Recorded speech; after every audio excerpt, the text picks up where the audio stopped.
Hujan tak selalu membawa kenangan pahit. Kadang, ia datang untuk menumbuhkan cinta yang tak pernah kita duga. Seperti kisahku, seorang dokter janda, yang tak sengaja jatuh hati pada tetangga yang bahkan tak kukenal namanya. Sampai atap rumahku bocor dan dia muncul di sana. Kalau kamu suka kisah cinta tak terduga, penuh ketulusan dan momen manis yang bikin hati hangat, jangan lupa subscribe channel ini. Cerita seperti ini akan terus hadir untuk menemanimu kapanpun kamu butuh harapan.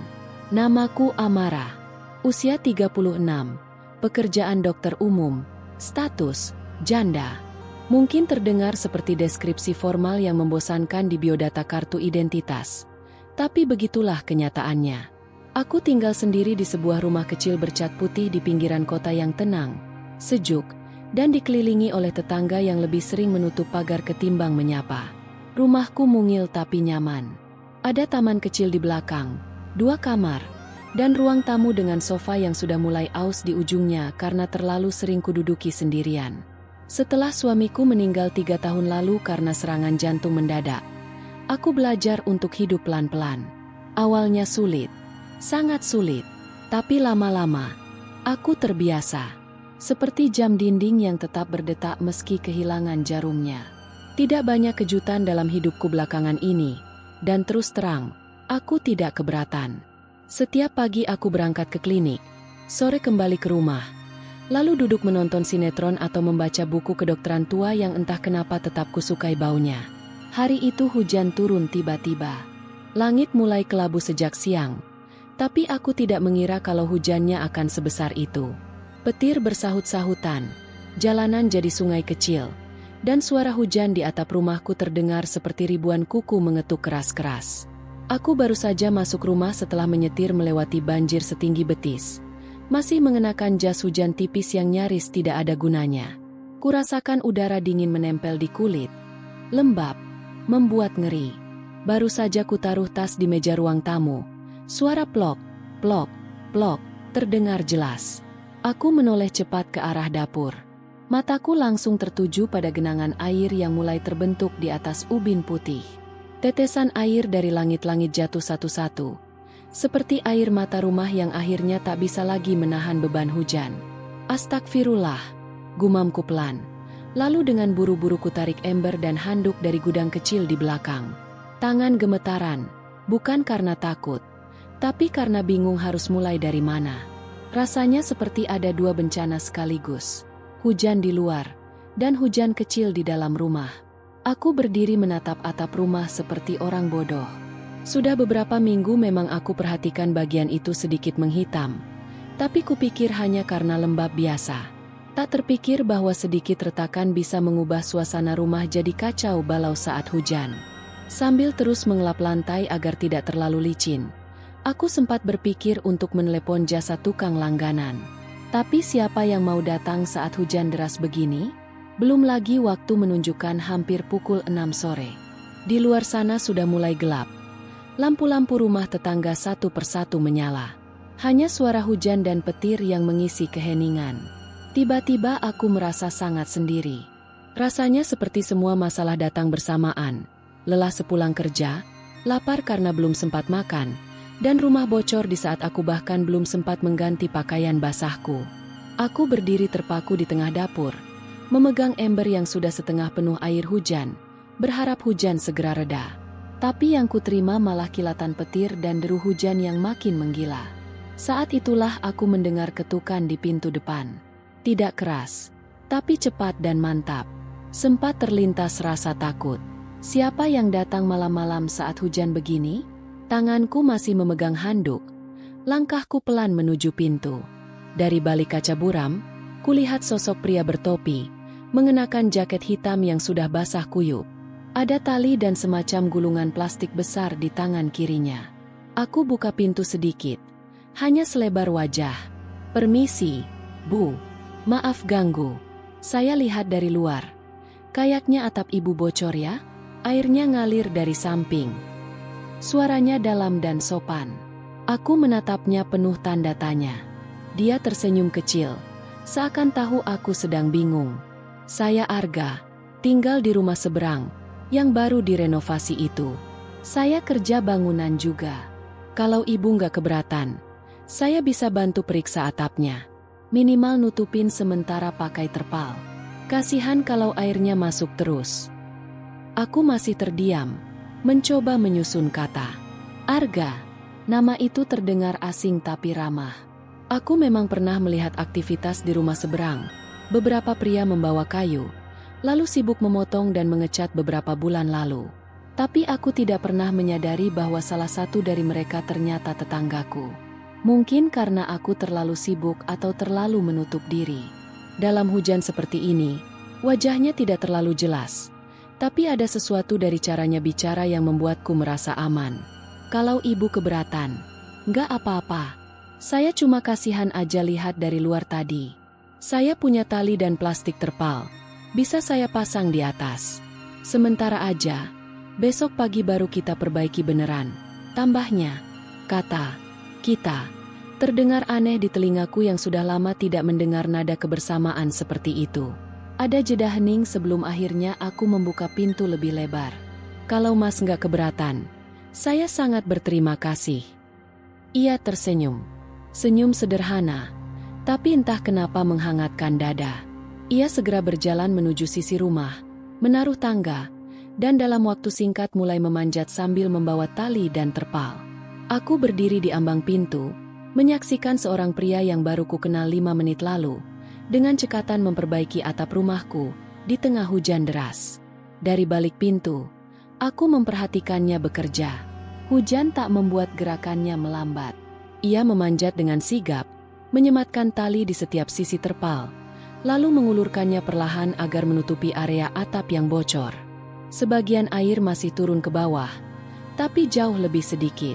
Aku sempat khawatir dia terpeleset, tapi gerakannya tenang dan berpengalaman. Dalam cahaya lampu teras yang temaram, wajahnya tampak fokus. Jaket hitamnya kini makin basah, menempel di tubuhnya yang, jujur saja, terlihat kokoh. Aku mengernyit, sedikit merasa geli dengan pikiranku sendiri. Sudah lama tidak ada pria yang kutatap lebih dari 3 detik tanpa alasan medis. Tapi Arga bukan pasien, dan aku bukan sedang memeriksa tekanan darah siapapun. Aku sedang menyaksikan seorang pria asing yang tiba-tiba hadir, dan entah kenapa membuat hatiku seperti ingin percaya lagi. Tak sampai 15 menit, ia sudah turun dan menggulung kembali sisa tali. Hujan masih deras, tapi atapku kini terlindungi. Ia menoleh padaku sambil tersenyum kecil. Sudah, Bu. Nanti malam atapnya aman. Besok pagi saya bisa bantu cek bagian dalamnya. Siapa tahu kayunya perlu diganti. Aku mengangguk pelan. Mas, pasti kedinginannya? Tanyaku. Lalu tanpa pikir panjang ku tambahkan. Masuk dulu, ya. Saya bikin teh panas. Aku sendiri terkejut dengan kalimat itu. Sudah lama aku tidak menawarkan siapapun masuk rumah ini. Arga tampak ragu sejenak. Tapi saat petir menyambar lagi di kejauhan, ia mengangguk cepat. Kalau nggak merepotkan. Dan begitulah, seorang pria basah kuyup, dengan tangan yang masih membawa sisa-sisa lumpur dari atap, melangkah masuk ruang tamuku yang sepi. Aku menyuruhnya duduk di kursi rotan di dekat pintu, lalu bergegas ke dapur. Tanganku sibuk membuat 2 cangkir teh hangat sambil otakku dipenuhi banyak hal. Apa yang sedang terjadi? Kenapa rasanya seperti adegan film romantis yang sering ku tertawakan sendiri saat nonton sendirian? Saat kembali ke ruang tamu dengan 2 cangkir di tangan, Arga sudah melepas jaketnya. Kaos abu-abu yang dikenakannya basah menempel di tubuh, dan entah kenapa mataku refleks menoleh, lalu buru-buru menunduk. Ia menerima teh dariku dengan sopan. Makasih banyak, Bu. Enak banget bisa minum hangat setelah main air hujan. Ia tertawa kecil. Suaranya berat, tapi ramah. Panggil saya Amara aja. Nggak usah pakai, Bu. Ujarku sambil tersenyum. Ia mengangguk. Oke, Mbak Amara. Dan aku tidak membetulkan panggilannya. Meski sebenarnya aku jauh lebih suka Dokter ketimbang Mbak. Tapi dari bibirnya, semuanya terdengar berbeda. Lebih lembut, lebih personal. Kami mengobrol ringan tentang rumahnya yang baru direnovasi. Tentang pekerjaannya sebagai tukang serabutan, kadang bangunan, kadang taman, kadang ikut proyek interior. Tentang ibunya yang tinggal di kampung dan sering menelpon hanya untuk memastikan ia masih makan 3 kali sehari. Aku tertawa untuk pertama kalinya setelah sekian lama, bukan karena lelucon receh sinetron, tapi karena cerita nyata dari seseorang yang baru saja kutemui. Arga menatapku sambil menyeruput tehnya, dan dalam momen itu, aku merasakan sesuatu yang sulit dijelaskan. Bukan cinta, belum, tapi semacam percikan. Seperti hangat teh di tenggorokan saat hujan deras di luar. Sederhana, tapi menyentuh. Mungkin hanya karena aku kesepian, atau mungkin memang ada sesuatu dari dirinya yang membuatku merasa tidak sendirian lagi malam ini. Setelah hampir 1 jam, hujan mulai reda. Arga pamit pulang. Ia mengenakan kembali jaketnya yang kini sudah tidak terlalu basah, dan berdiri di ambang pintu sambil tersenyum. Besok pagi saya datang lagi. Ya, sekalian kita lihat bagian dalamnya. Mungkin saya bisa bantu betulin permanennya. Aku mengangguk pelan. Lalu entah dari mana keberanian itu datang. Aku berkata, pagi-pagi sekalian saya bikinin sarapan, ya? Ia menatapku sejenak. Matanya teduh, tidak menghakimi. Wah, itu sih saya nggak bisa nolak. Kami tertawa kecil. Lalu ia melangkah pergi, menyeberang jalan kecil menuju rumah seberang. Aku menutup pintu, tapi senyumku tidak hilang. Rumahku masih lembab, lantai masih sedikit basah, tapi hatiku terasa hangat. Dan untuk pertama kalinya sejak lama, aku merasa malam ini, aku tidak hanya punya atap yang tidak bocor, aku punya harapan. Pagi harinya, aku bangun lebih awal dari biasanya. Udara masih dingin sisa hujan semalam, tapi entah kenapa aku merasa lebih segar dari biasanya. Kutarik tirai jendela, kulihat langit masih berwarna abu tipis, tapi matahari mulai berani menembus awan. Aku menuju dapur dan langsung memasak nasi goreng sederhana dengan telur ceplok dan teh hangat. Bukan menu mewah, tapi setidaknya lebih dari cukup untuk menyambut seseorang yang kemarin basah-basahan memperbaiki atapku tanpa diminta. Saat sedang menuang teh ke gelas, terdengar ketukan pelan di pintu. Hatiku berdetak sedikit lebih cepat. Entah karena senang atau gugup, ku tinggalkan dapur dan melangkah ke depan. Di balik pintu, sudah berdiri Arga. Kali ini mengenakan kaos putih bersih dan celana jeans. Rambutnya masih agak basah. Tampaknya baru mandi. Selamat pagi, Mbak Amara. Saya nggak terlalu pagi, kan? Tanyanya. Aku tersenyum. Tepat waktu.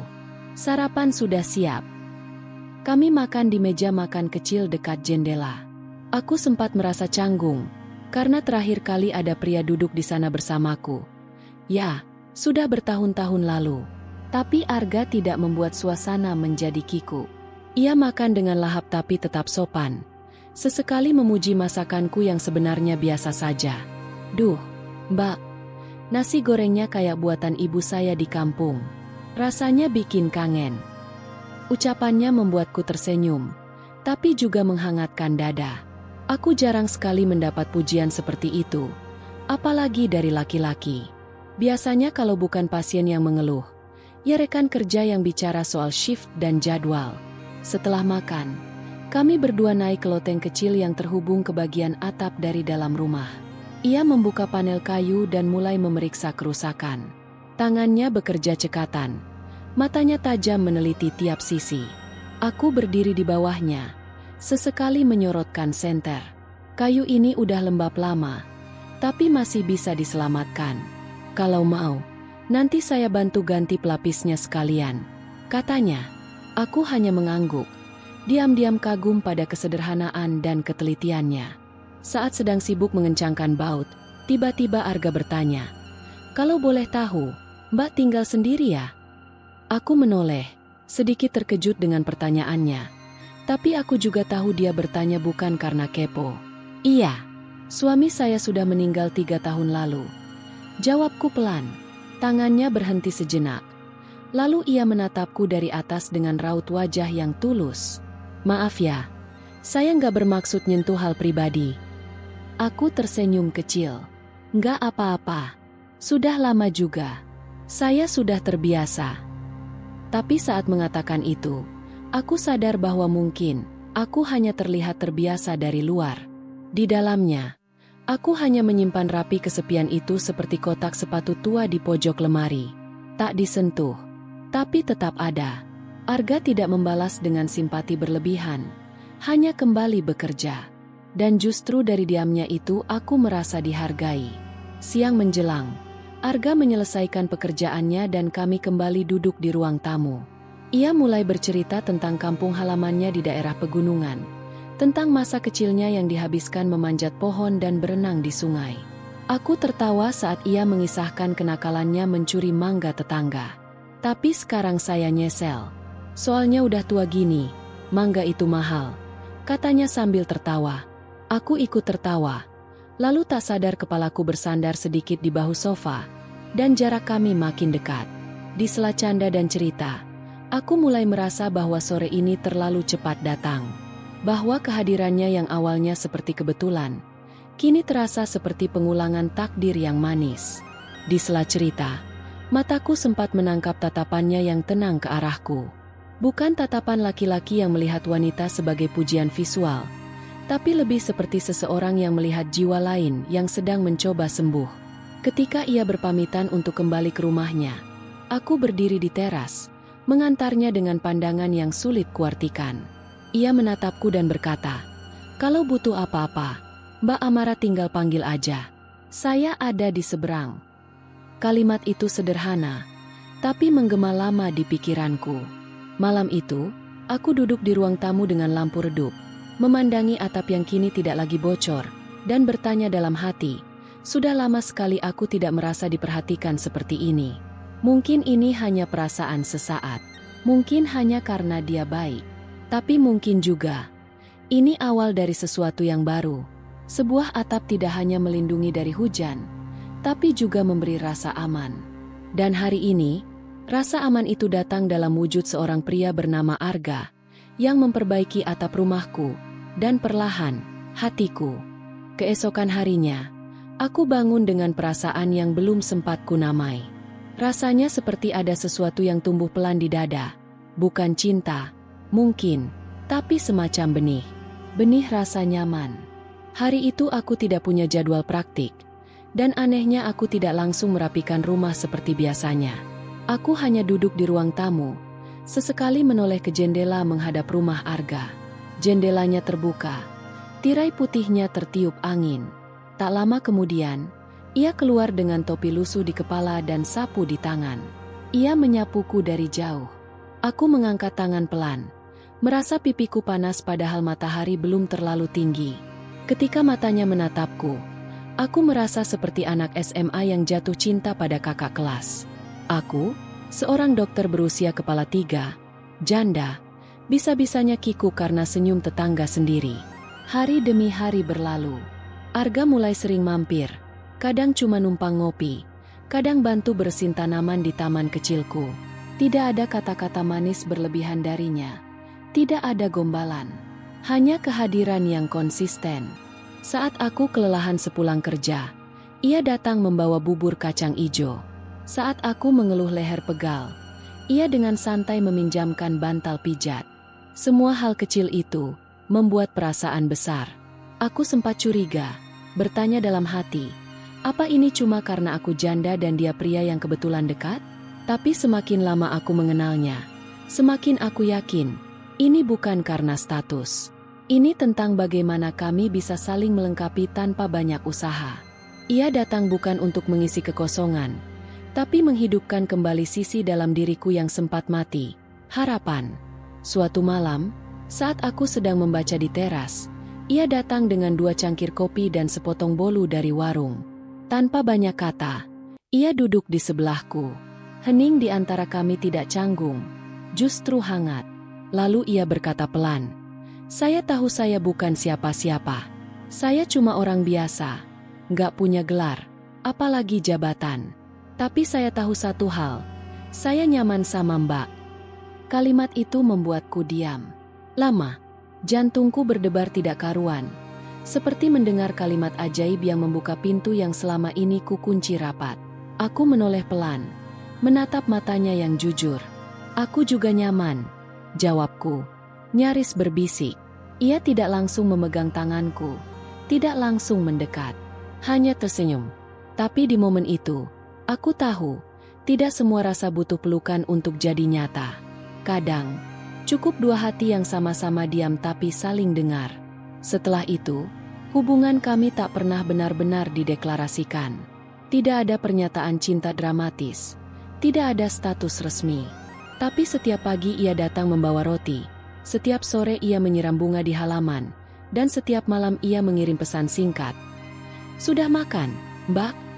Dunia kami kecil, tapi cukup. Aku tak lagi merasa harus kuat sendiri sepanjang waktu. Kadang aku bercerita soal pasien-pasienku, dan ia mendengarkan dengan mata penuh perhatian. Kadang ia bercerita soal masa lalunya yang pahit, dan aku menggenggam tangannya diam-diam.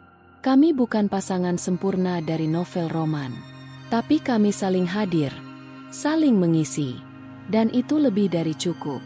Kini, saat hujan turun, aku tak lagi merasa cemas mendengar suara air di atap. Atap rumahku sudah diperbaiki.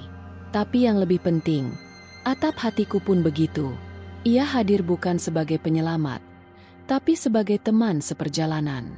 Arga, tetangga yang awalnya hanya lewat membawa tali dan terpal, kini jadi bagian dari hidupku yang tak pernah kuduga. Dan mungkin, cinta sejati memang begitu, datang dalam bentuk paling sederhana, tapi terasa paling dalam. Tak perlu kilatan petir atau pelangi. Cukup seseorang yang rela basah demi menutup bocor rumahmu, dan tak pernah pergi, bahkan saat hujan reda. Jangan lupa untuk subscribe channel ini agar kamu gak ketinggalan kisah-kisah cinta romantis dan menguras perasaan lainnya.